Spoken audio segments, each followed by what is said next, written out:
नमस्कार मित्रों, स्वागत है आपका अपने YouTube चैनल यशस्वी न्यूज अपडेट्स पर। दोस्तों, आज की वीडियो में बात करते हैं कि नौकरी मांग रहे बेरोजगारों को हिरासत में लिया हंगामा। बुधवार को भर्ती की मांग को लेकर प्रदर्शन कर रहे युवाओं को गाड़ी में डालती पुलिस। बेरोजगार छात्र यहाँ पत्थर गिरजाघर में 5 लाख पदों को भरने के लिए प्रदर्शन किए थे। आप यहाँ देखते हैं कि परिषदीय प्राथमिक स्कूलों में नई शिक्षक भर्ती शुरू करने की मांग को लेकर बुधवार को मार्च निकाल रहे 35 बेरोजगारों को पुलिस ने हिरासत में ले लिया। जमकर हंगामा हुआ। परीक्षा नियामक प्राधिकारी कार्यालय रंगगंज पर सुबह 10 बजे धरना दे रहे बेरोजगारों की सचिव से मुलाकात नहीं हुई तो वे जिलाधिकारी कार्यालय की ओर पैदल मार्च करने लगे। 2:30 बजे पुलिस ने बैंक रोड चौराहे से 35 बेरोजगारों को हिरासत में लिया और 2 घंटे तक पुलिस लाइन में रखने के बाद 4:30 बजे के आसपास इनको निजी मुचलके पर छोड़ दिया गया। डीएलएड और टीईटी सीईटी पास शिक्षकों का कहना है कि 69,000 शिक्षक भर्ती परीक्षा प्रकरण में बेसिक शिक्षा विभाग ने सुप्रीम कोर्ट में हलफनामा दिया था कि शिक्षकों के 91,112 पद रिक्त हैं। इन पदों की भर्ती निकाली जाएगी तथा शिक्षा मित्रों को एक अवसर दिया जाएगा। पिछले 3 वर्षों से बेसिक शिक्षा विभाग में कोई भर्ती नहीं आई है। इन 3 वर्षों में लगभग 20 से 30,000 शिक्षक सेवानिवृत्त हुए हैं। 68,500 शिक्षक भर्ती में भी करीब 22,000 पद रिक्त हो गए। यूपी के स्कूलों में निःशुल्क एवं अनिवार्य बाल शिक्षा का अधिकारी कानून के मानक अनुसार शिक्षक नहीं है। सरकार और बेसिक शिक्षा मंत्री की तरफ से नई प्राथमिक शिक्षक भर्ती के लिए निराशाजनक बयान आ रहे हैं, जिससे 10 लाख बेरोजगार मानसिक अवसाद से गुजर रहे हैं। जिन बेरोजगारों को हाथ में लिया गया है उनमें रजत सिंह जो अध्यक्ष हैं, पंकज सिंह और आदि थे। ये तो रहा डीएलएड वालों को किया गया। और जो प्रतियोगी छात्र जो 5 लाख पदों को मांग करने के लिए प्रदर्शन कर रहे हैं, ये पत्थर गिरजाघर में थे। पहले ये बालसन चौराहे पे थे, वहाँ से पुलिस ने इनको बालसन चौराहे पत्थर गिरजाघर भेज दिया। तो आज देखते हैं इसको कि सरकारी विभागों में रिक्त 5 लाख पदों को भरने की मांग को लेकर बेरोजगारों ने पत्थर गिरजाघर स्थित धरनास्थल पर प्रदर्शन किया। बेरोजगार बुधवार सुबह 11 बजे बालसन चौराहे पर पहुंच गए। वहां मौजूदा पुलिसकर्मियों ने सिविल लाइन्स स्थित धरना स्थल पर भेज दिया। डीएम के प्रतिनिधि को मुख्यमंत्री को संबोधित ज्ञापन सौंपा गया। इनमें हर नौजवान को गरिमा में रोजगार गारंटी के अलावा प्रमुख रूप से 97,000 प्राथमिक शिक्षक भर्ती शुरू करने, 52,000 पुलिस भर्ती समेत कुल 5 लाख पदों पर जल्दी भर्ती की मांग की गई है। राजेश प्रचान अध्यक्ष अनिल सिंह, ईशान पटेल, करण सिंह, बीएल यादव आदि वहाँ पर प्रतियोगी छात्र मौजूद थे। यहाँ पे फोटो देख सकते हैं कि बुधवार को भर्ती की मांग को लेकर युवाओं को पुलिस की गाड़ी में यहाँ डाल रही है। यहाँ पे आप देख सकते हैं इसको। और इसके बाद गाड़ी में बैठाने के लिए प्रदर्शन करती जबरन उठाते पुलिसकर्मी। यहाँ भी आप इसको फोटो दे सकते हैं। तो इस प्रकार से कल से आंदोलन चालू हो गया है प्रयागराज के पत्थर गिरजाघर में। और जितने प्रतियोगी छात्र हैं वो बढ़ चढ़ के हिस्सा लें इसमें। और सभी लोग जा रहे हैं, क्योंकि यदि आप यहाँ पे कमरे में बैठे रहेंगे तो कोई मतलब नहीं है, भर्ती नहीं आएगी तो यहाँ मतलब क्या है। तो ऐसे में ये आंदोलन चलता रहेगा जब तक सरकार इसकी मांग को, हम लोग की मांग को नहीं सुनी जाएगी। तो ऐसे में प्रतियोगी छात्र आह्वान कर चुके हैं। यहाँ देखते हैं कि नई शिक्षक भर्ती के लिए मार्च निकालने के दौरान पुलिस ने पकड़ा, बाद में चल के पर फिर छोड़ा। आइए आगे हम लोग देख। कॉलेज आवंटन के लिए चयन बोर्ड पर गरजे चयनित अभ्यर्थी। टीजीटी 2016 सामाजिक विज्ञान और कला के चयनित अभ्यर्थियों ने बुधवार को माध्यमिक शिक्षा सेवा चयन बोर्ड पर कॉलेज आवंटन की मांग को लेकर प्रदर्शन किया है। अभ्यर्थियों ने कहा कि भर्ती का विज्ञापन निकलने 5 साल हो गए, लेकिन इसके बाद भी अभी तक चयनित अभ्यर्थियों को नियुक्ति नहीं मिल पाई है। चयनित छात्रों को संबोधित करते हुए मृत्युंजय सिंह ने कहा कि मुख्यमंत्री कहते हैं कि सभी आयोग बहुत तेजी से कार्य कर रहे हैं, कुछ विडम्बना आया है कि टीजीटी 2016 सामाजिक विज्ञान और कला की भर्ती निकालने 5 साल बीत चुके हैं, लेकिन अभी तक भर्ती प्रक्रिया पूरी नहीं हो पाई है। राजेश यादव ने कहा कि जब परिणाम घोषित हो चुका है तो कॉलेज आवंटन में क्या समस्या है। अनशन में रामकृष्ण शुक्ला, रमेश चंद्र मौर्य, सुनील कुमार पंडित, सुनील कुमार यादव और आनंद संत उपस्थित। यहाँ आप देख सकते हैं कि उत्तर प्रदेश माध्यमिक शिक्षा सेवा चयन जो यहाँ पे गेट है, यहाँ पे प्रतियोगी छात्र यहाँ पे आंदोलन कर रहे हैं, क्योंकि 2 दिन पहले से ऐलान किए थे कि बुधवार से हम करेंगे। यानी कि जितने भी प्रतियोगी छात्र हैं हर विभागों में आंदोलन कल से स्टार्ट कर दिए हैं और अपनी मांगों को बराबर रख रहे हैं। ऐसे में सरकार इनकी मांगों को जरूर सुनेगी। आइए आगे फिर। 25,000 सिपाहियों की भर्ती के लिए बोर्ड को भेजा प्रस्ताव। डीजीपी मुख्यालय ने 25,000 सिपाहियों की भर्ती के लिए उत्तर प्रदेश पुलिस भर्ती एवं प्रोन्नति बोर्ड को प्रस्ताव भेजा है। यह प्रस्ताव प्रदेश पुलिस में रिक्त पदों को देखते हुए भेजा गया है। हालांकि मौजूदा समय में चल रही भर्ती की अन्य प्रक्रियाओं को देखते हुए चुनाव से पहले इन पदों पर भर्ती की संभावना काफ़ी कम है। जानकारी के अनुसार उत्तर प्रदेश में पुलिस महकमे में अब भी लगभग 1 लाख पद खाली हैं, जिसमें लगभग 30,000 पद सिपाहियों के हैं। इनमें 4 से 5,000 पद खेल कोटे और मृतक आश्रित कोटे के हैं। बाकी बच्चे पदों पर भर्ती निकालने के लिए प्रस्ताव भेजा गया है, क्योंकि विगत 2 साल पहले ही सुप्रीम कोर्ट ने बोल दिया था कि जो यूपी में सिपाही भर्ती जो है इनको हर हर वर्ष आपको करना है। तो ऐसे में इसके बाद भी आयोग इनकी सुप्रीम कोर्ट की बातों को अनसुना कर देता है, क्योंकि सुप्रीम कोर्ट ने बोल दिया था कि हर साल, क्योंकि सीटें इतने खाली हैं कि हर विगत वर्ष आप हर साल इसको भर्ती करिए। तो 25,000 सिपाही को भर्ती के लिए बोर्ड को प्रस्ताव भेजा गया है। देखिए, क्योंकि जनवरी में हर साल भर्ती निकालने के लिए कोर्ट ने आर्डर दिया था कि हर साल आप जनवरी से भर्ती निकालिए, लेकिन अभी तक इस बार नई भर्ती नहीं निकली है। देखिए, चुनाव है, भर्ती आती कि नहीं है, ये तो अब सरकार के ऊपर डिपेंड करता है क्या होता है क्या। 15 सितंबर तक डीएलएड पंजीकरण की तिथि बढ़ी। डिप्लोमा इन एलिमेंट्री एजुकेशन 2021 सत्र में आवेदन की तिथि एक बार फिर बढ़ा दी गई है। परीक्षा नियामक प्राधिकारी कार्यालय के रजिस्ट्रार राजशेखर सिंह ने सूचित किया है कि अब ऑनलाइन पंजीकरण 15 सितंबर तक होंगे। ऑनलाइन आवेदन शुल्क जमा करने की अंतिम तिथि 16 सितंबर। पूरे आवेदन के प्रिंट आउट लेने की आखिरी तारीख 17 सितंबर तय की गई है। इससे पहले ऑनलाइन आवेदन पूर्ण कर प्रिंट लेने की अंतिम तिथि 1 सितंबर तक थी। जैसा कि हमने कल की वीडियो में बताया था कि इसकी डेट बढ़ाने की संभावना है, क्योंकि ये ऐसा हर बार होता है कि सीटें जब पूरी नहीं हो पाती, क्योंकि 2 लाख के ऊपर समथिंग सीटें हैं और 1,95,000 आवेदन हुए थे। ऐसे में सीटें काफ़ी खाली रह जाती तो कॉलेज वाले अपना दोबारा मांग करते हैं कि हमारी सीटें खाली न रहे। ऐसे में कॉलेज वालों की मांगों को सुना गया और इसके लिए फिर से पीएनपी ने 17 सितंबर तक डेट इसको बढ़ा दी है। कुल सीटों के सापेक्ष लगभग 47,000 कम आवेदन होने के कारण दूसरी बार पंजीकरण की तिथि बढ़ाई गई। यानी कि जितनी सीटें यूपी में हैं उससे 47,000 कम फार्म ही पड़ा था, उसमें से भी कुछ पर बच्चे छोड़ देंगे। तो वैसे भी दोबारा फार्म ओपन होना नेसेसरी था, क्योंकि बहुत से निजी कॉलेज थे कि उनकी सीटें शून्य हो जाती और उनकी बोनी तक न होती। तो ऐसे में डीएलएड का पिछला सत्र शून्य होने के बावजूद कम आवेदन के पीछे मुख्य कारण सरकारी स्कूलों में शिक्षक भर्ती न होना है। पहले से लाखों डीएलएड और टीटी पास अभ्यर्थी ठोकरें खा रहे हैं।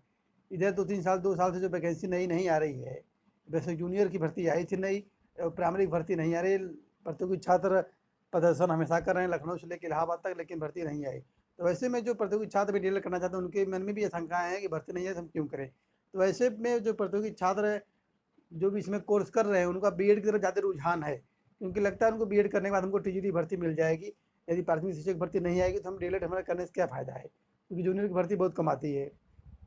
इसीलिए इसमें आवेदन इस बार कम हुए, लेकिन इसको आवेदन को पुनः बढ़ाया गया है। और जो भी प्रतियोगी छात्र जो भी स्टूडेंट इसको भरना चाहते हैं, जिनकी ग्रेजुएशन कर लिए हैं, वो 17 सितंबर तक डेट बढ़ गई है और भी आवेदन कर सकते हैं। उनके लिए सुनहरा अवसर है अभी। मुक्त विश्वविद्यालय में दाखिले के लिए आवेदन 20 तक, यानी कि राजस्थान मुक्त विश्वविद्यालय जो है इसकी भी जो डेट है इसको भी बढ़ा के 20 सितंबर तक कर दी गई है। तो ऐसे में जो भी छात्र बीए एमए या में वंचित हों या जिनका एकल सब्जेक्ट से बीए कर जाए, क्योंकि बहुत से प्रतियोगी छात्र ऐसे होते हैं कि बीएड कर लेते हैं। अब बीएड करने के बाद उनका जो कम्बिनेशन होता है, इस कम्बिनेशन यानी कि आपका अगर सोशल से एग्ज़ाम देते हैं तो सोशल में आपका 4 में से हिस्ट्री, पॉलिटी, इकोनॉमिक्स, ज्योग्राफी, 4 में से आपको 2 आपको नेसेसरी है बीए सेकेंडरी तक लेना। तो जिन भी प्रतियोगी छात्रों का 4 में से 2 नहीं है तो इससे एकल सब्जेक्ट से कर सकते हैं, क्योंकि राजस्थान विश्वविद्यालय एकल सब्जेक्ट कराता है। तो वैसे में वो प्रतियोगी छात्र यदि छूट गए हैं तो उनके लिए भी बहुत ही सुनहरा मौका है कि वो राजस्थान विश्वविद्यालय में 20 तक फार्म डेट बढ़ गया है, वो अपना आवेदन कर सकते हैं। नहीं तो उनको फिर 1 साल गंवाना पड़ जाएगा। अभी समय है, वो आवेदन कर सकते हैं। तो राजस्थान मुक्त विद्यालय में 17 जुलाई 2021-22 से प्रवेश के लिए 20 सितंबर तक आवेदन कर सकेंगे। प्रवेश प्रभारी डॉक्टर ज्ञान प्रकाश यादव ने बताया कि विद्यार्थियों की सहूलियत के लिए तिथि बढ़ा दी गई है। प्रयागराज, लखनऊ, बरेली, आगरा, मेरठ, कानपुर, झांसी, नोएडा, आजमगढ़, गोरखपुर तथा अयोध्या क्षेत्रीय केंद्र संबंधित सभी धन केंद्रों के समन्वय को इस समन्वय ध्यान से भेज दिया गया है। यानी जितने भी इसके पेमेंट शाखाएँ हैं उसमें भेज दिया गया है।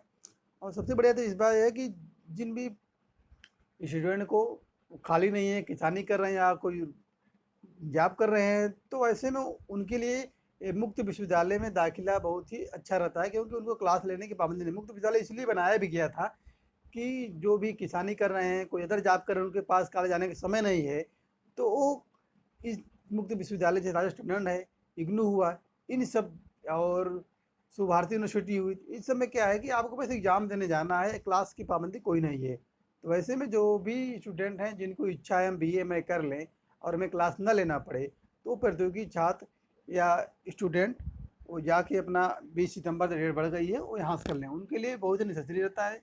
और इनमें आपका परसेंटेज भी मोटे बन जाएगा, क्योंकि इसमें प्रैक्टिकल ज़्यादा होता है। प्रैक्टिकल होने की वजह से आपका परसेंटेज कम से कम 60 के ऊपर बन जाता है। क्योंकि मान लिया अभी एम आई करना चाहते हैं, एम आई में आपका कम से कम आपका 55% होना आपका अनिवार्य है, क्योंकि 55% नहीं है तो सपोज आपका EMI कर ली और नेट का फार्म डालने का विचार है, तो नेट के फार्म में यदि आप डालते हैं तो नेट के फार्म में आपको 55% आपको मांगता है। तो इसलिए यहाँ से करने के बाद एक आप निश्चित रहेंगे कि आपका जो मेरिट बनेगी वो आप 60% के नीचे आपका मेरिट नहीं बने, क्योंकि यहाँ क्रिटिकल नंबर ज़्यादा होता है। तो ऐसे में जिनको अगर PG करना हो तो उनके लिए भी काफ़ी सुनहरा अवसर है। कहीं आप और से कर रहे हैं, वहाँ परसेंट नहीं बना है, तो यहाँ आपका परसेंटेज बन जाता है और आप नेट जैसे JRF जैसे जो भी फार्म आते हैं उनमें 55% अनिवार्य किया जाता है, तो ऐसे में वो भर सकते हैं। तो उनके लिए भी काफ़ी है कि मुक्त विद्यालय के लिए जो प्रतियोगी छात्र तैयारी करते हैं उनके लिए भी सुनहरा अवसर है कि यहाँ से अपना भरते हैं, बस एग्जाम को देने जाना है, झंझट नहीं उनको क्लास लेना है क्या करना है, बस आप एग्जाम दीजिए, असाइनमेंट बनाए, काम खत्म हो गया। तो ऐसे में जो भी प्रतियोगी छात्र भी उनको भरने के इच्छुक हो 20 सितंबर तक डेट है वो भर सकते हैं। आप यहाँ देख सकते हैं कि महिला शिक्षकों के नाम के साथ अब सुश्री या श्रीमती नहीं, ये बहुत ही सराहनीय कदम है। BHU में पहल हुआ है ऐसा कि पुरुषों के नाम के आगे उनकी वैवाहिक स्थिति का उल्लेख नहीं होता, तो फिर महिलाओं के नाम के आगे क्यों? बात सही है, समानता का अधिकार आर्टिकल 44 में है, तो इसको ज़रूरी है। यह सवाल अब से 3 साल पहले BHU की एक महिला प्रोफेसर ने उठाया था।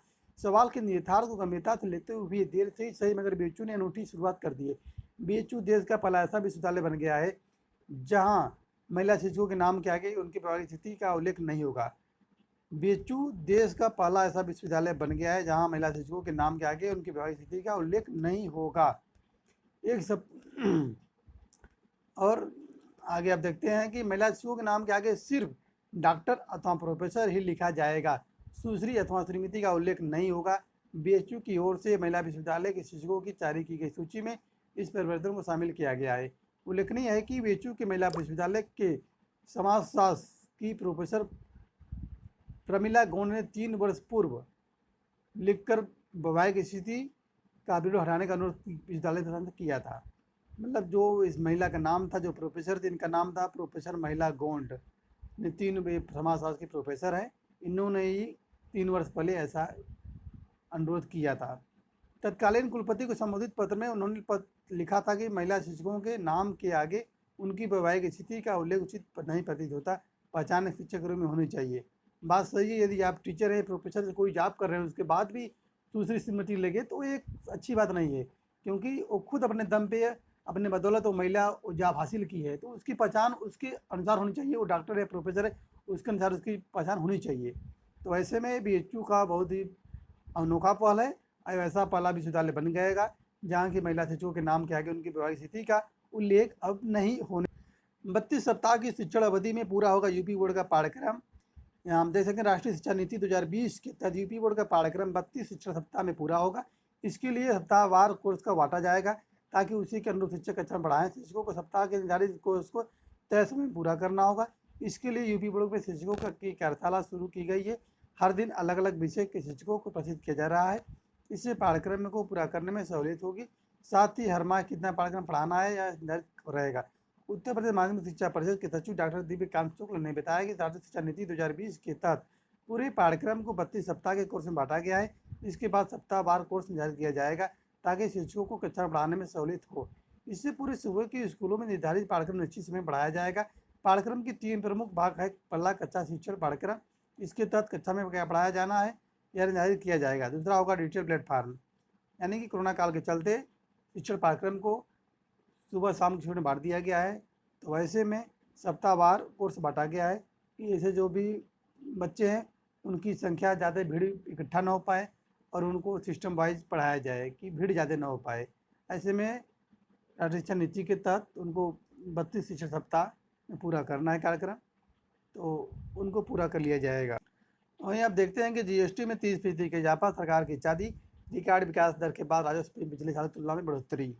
इधर महंगाई का जनता को झटका, रसोई गैस सिलेंडर में 25 रुपये महंगा, हर दिन 15 दिन में 50 रुपये की बढ़ी कीमत।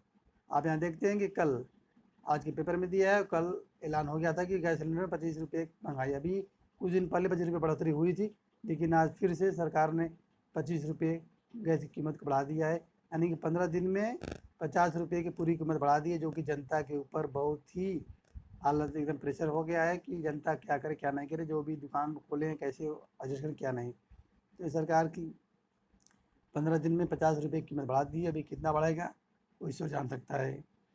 तो दोस्तों इस वीडियो को हम एंड करते हैं। वीडियो पसंद आए तो वीडियो को लाइक शेयर सबका जरूर करेगा। धन्यवाद दोस्तों, नमस्कार।